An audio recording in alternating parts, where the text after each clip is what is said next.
ஊழியத்தின் எல்லைகளை பெரிதாக்குகிறார். அவருடைய விருப்பமே பெரிதாக்குவதுதான், பெருக பண்ணுவது. அதுதான் உங்களுக்கு செய்ய வரும். அவருடைய பிசினஸின் எல்லைகளை அவர் பெருக பண்ணுவார்.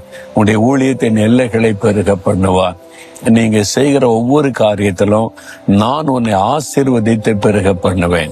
நீங்களாக பெருக்கிக் கொள்ள நினைப்பதில்லை. நிறைய பேரு தங்களுக்கே வசதியை பெருக்கிக் கொள்றாங்க. இடத்தை பெருக்கிறாங்க, ஃப்ராடுத்தனம் பண்ணி, ஏமாத்தி, லஞ்சம் வாங்கி, ஊழல் செய்து, திருட்டுத்தனம் பண்ணி. அந்த மாதிரி கிடையாது.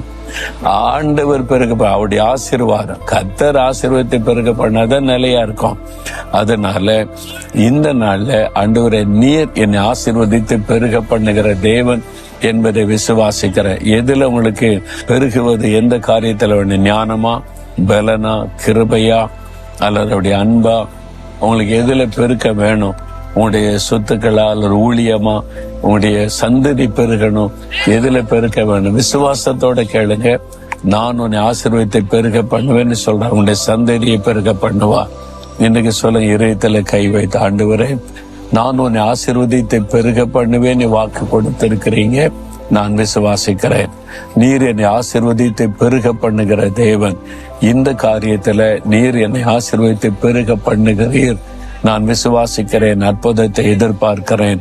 இயேசுவின் நாமத்தில் ஆமென்.